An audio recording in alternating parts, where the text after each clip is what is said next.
Good morning, students. Come on the page number of 6.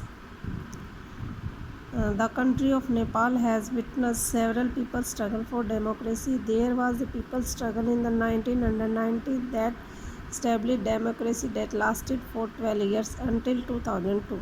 In October 2002, King Gyanendra, sitting the most uprising the countryside as his reason, began taking over different aspects of the government with the army assistance. The king then finally took over the head of the government in February 2005. In the November 2005, the most joined to other political parties to sign a 12 points agreement. This agreement signaled to the larger public an imminent return to democracy and peace. In 2006, this people's movement for democracy began gaining immense force. It repeatedly refused the small concession that the king made. Finally, in April 2006, the king restored the third parliament and asked the political parties to form a government. 2008, Nepal became a democracy after abolishing the monarchy. The above photos show scene from the People's Movement for Democracy in 2006. In this stanza, we read about the country of the Nepal, how to got the democracy. In this इस picture के अंदर हम देखते हैं जो country है जो Nepal country है वो डेमोक्रेसी के लिए वहाँ के जो पीपल हैं स्ट्रगल करते हैं और जो ये लोगों का स्ट्रगल है 1919 के अंदर सक्सेस गोट करता है और 12 वर्षों 12 इयर्स के बाद उन्हें डेमोक्रेसी प्राप्त हो जाती है और 2002 में डेमोक्रेसी कंट्री बन जाती है।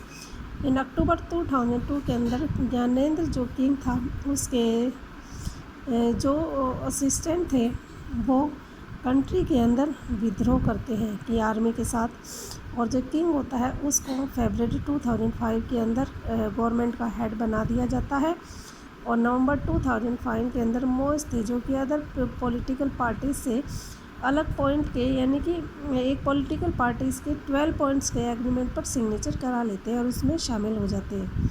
ये जो एग्रीमेंट होता है इसमें बहुत से पीपल पब्लिक होती हैं जहाँ पर कि लोगों की डेमोक्रेसी लौट आती है और उनकी शांति आ जाती है। 2008 के अंदर जो पीपल का जो मूवमेंट डेमोक्रेसी के लिए जो शुरू होता है वो बड़े पैमाने पर बढ़ जाता है और इस तरीके से दोबारा से वहाँ का जो राजा होता है उससे छोटे छोटे जो कंसेशन होते हैं वो देने से मना कर दिया जाता है और फाइनली अप्रैल 2006 के अंदर राजा जो किंग होता है थर्ड पार्लियामेंट बनाता है और जो पॉलिटिकल जो पार्टीज़ होती हैं उनके साथ मिलकर अपनी गवर्नमेंट बनाता है और 2008 के अंदर नेपाल है नेपाल को मोनार्की का वो ख़त्म करके डेमोक्रेसी कंट्री बन जाती है और इस तरीके से 2006 में नेपाल के जो पीपल होते हैं डेमोक्रेसी के लिए मूवमेंट करते हैं। Let us try the understand what we mean by this through to constructing situation in the recent history of Nepal, a country that the border on the north. Until recently, Nepal was a monarchy. The previous constitution of Nepal, which had been adopted in the 1990, reflected the fact that the finally authority rested with the king. A people's movement in Nepal fought for several decades in the established democracy, and in 2006 they finally succeeded in putting an end to the power of the king. The people had to putting an end the power of the king.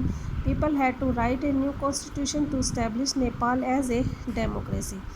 The reason that they did not want to continue with the previous constitution is because it does not reflect the ideals of the country that they want Nepal to be, that they have fought for. और इसमें जो people हैं नेपाल की जो history है इसकी वहाँ की जो सिचुएशन है उसके लिए बताते हैं जो कि अपने कंट्री के नॉर्थ में अपनी कंट्री के बॉर्डर पर है। जो नेपाल है एक मोनार्की कंट्री थी, वहाँ के नेपाल की जो प्रीवियस जो कॉन्स्टिट्यूशन था वो 1919 में अडॉप्ट किया गया था और जो फाइनली जो अथॉरिटी थी वो राजा के पास थी। यहाँ इस नेपाल के मूवमेंट के अंदर जो पीपल थे उन्होंने कई सदियों तक, दशकों तक डेमोक्रेसी स्थापना की कोशिश की, उसके लिए लड़ाई लड़ी और 2006 में राजा को, वहाँ की पावर को ख़त्म कर दिया गया, राजा की पावर को, और अंत में डेमोक्रेसी कंट्री बन गई। जो पीपल है उन्होंने नए कॉन्स्टिट्यूशन स्टैब्लिश के लिए नेपाल को एक डेमोक्रेसी दे दी गई, और इसके पीछे कि वो चाहते थे कि जो प्रीवियस कॉन्स्टिट्यूशन था वो लागू नहीं होना चाहिए, उसकी जगह कंट्री को कुछ नए आइडियाज़ उसके अंदर शामिल होने चाहिए, जिससे कि जो नेपाल है, जिसके लिए नेपाल ने जिस डेमोक्रेसी के लिए फाउट किया है, वो डेमोक्रेसी उसको ओरिजिनल रूप में मिल सके। As in the game of the football, in which a change in the constituted rules will change the game altogether, Nepal, by moving from a monarchy to a democratic government, needs to change it all the constitutive rules in order to usher in the new society. This is why the people of Nepal adopted a new constitution for the country in 2015. The captain alongside elaborate Nepal's struggle for democracy. जिस type से football के game के अंदर उनके अपनी जो team होती है वो रूल्स को, कॉन्स्टिट्यूशन जो रूल्स होते हैं उनको चेंज कर सकती है, उसी तरीके से जो नेपाल है वो भी मोनार्की से डेमोक्रेटिक गवर्नमेंट बनाने में सफल हो जाती है, और वो भी चाहती है कि गवर्नमेंट डेमोक्रेटिक गवर्नमेंट की तरह वो भी अपने रूल्स को चेंज करके नई सोसाइटी का निर्माण करें। इसीलिए जो नेपाल के पीपल हैं उन्होंने अपनी कंट्री के लिए नए कॉन्स्टिट्यूशन का 2015 के अंदर निर्माण किया, रूपरेखा तैयार की, और इस तरीके से नेपाल का जो स्ट्रगल था डेमोक्रेसी के लिए वो पूर्ण रूप से कंप्लीट हो चुका था। Okay, thank you.